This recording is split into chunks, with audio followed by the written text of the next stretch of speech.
This is Concacaf Video Signals, a Friday, March 6th edition. Today on Video Signals, on a magical and unforgettable evening in Torreon, we'll take a look at how Santos miraculously made it through to the semifinals of the Concacaf Champions League. The Concacaf Under-20 Championship starts today in Basilan, Tobago. We'll preview the teams in Group A. Let's go on a trip around the Confederation and finish our journey with the always popular Concacaf quiz. We start with the Champions League. In a breathtaking evening of football, Santos Laguna came back from a 3-goal aggregate deficit in the second half to defeat the Montreal Impact 5-2 in the match and take their total goal series 5-4. Carlos Quintero scored twice in second half injury time to put the Guerreros in the semifinals of the CONCACAF Champions League. After falling behind 2-1 in the first half, which left it trailing 4-1 on aggregate, and on the away goals tiebreaker, Santos scored 4 times in the second half. In addition to Quintero's brace, Matias Vuoso also struck twice for the winners, and Cristian Benitez knocked in the game's first goal in the 16th minute. Roberto Brown of Panama and former Cuban international Eduardo Sebrango scored for Montreal. The dramatic comeback gave Mexico 3 of 4 semifinalists, with Santos joining Atlante and Cruz Azul. The Puerto Rico Islanders won 1-0 at Marathon of Honduras on Wednesday to claim its semifinal berth and will face Cruz Azul. The Islanders will host the first leg on March 17th, while Cruz Azul will have the second leg on April 7th. Santos will face Atlante in the 2-leg semifinals, hosting the first match on March 18th and traveling to Cancun on April 8th. The CONCACAF Under-20 Championship kicks off today and runs through March 15th in Trinidad and Tobago. There are 8 teams in the competition, broken into 2 groups of 4. In Group A, we have the USA, El Salvador, Jamaica, and Honduras. In Group B, there's Mexico, Canada, Costa Rica, and the host Trinidad and Tobago. The top 2 teams from each group will automatically qualify for the FIFA U20 World Cup later this year in Egypt. They will also advance to the semifinals of this competition, where a single champion will be crowned for the first time since 1996. Yesterday, we took a look at the teams in Group B.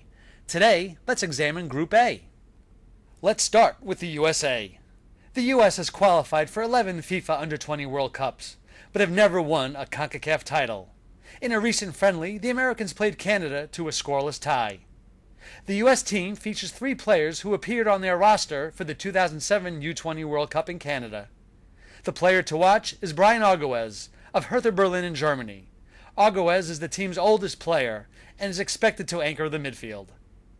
El Salvador qualified for the CONCACAF Under-20 Championship by winning Group 2 of UNCAF qualifying. They've made 17 appearances at the CONCACAF Finals, but have never appeared in the U20 World Cup. They recently beat and tied Trinidad and Tobago.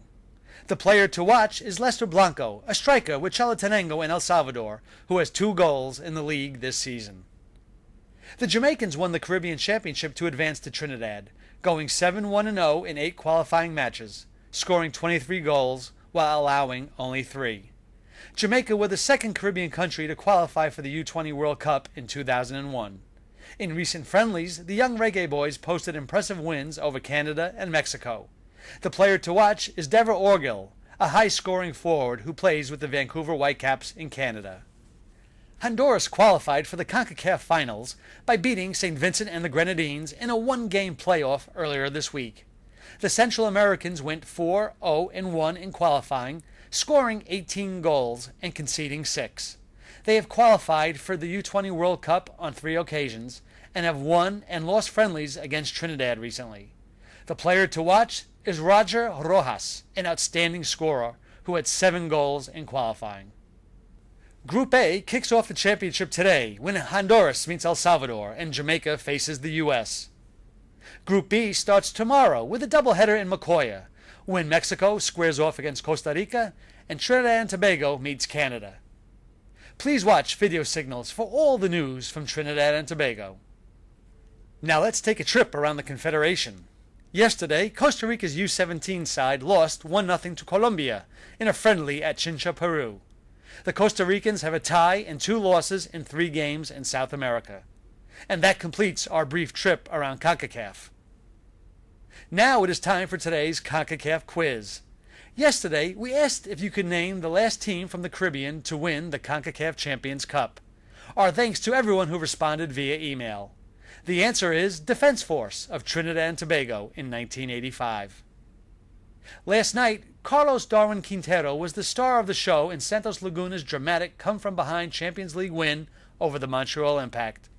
Quintero, a Colombian, played club football for a short time in Europe.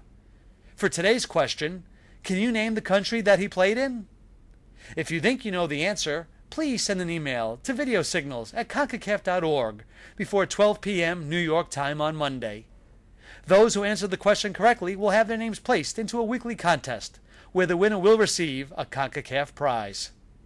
Well, that's all for today. We've started a Spanish version of Video Signals on our Spanish language site. We hope you watch and enjoy that as well. Thanks for joining us at Video Signals, your source for Concacaf news.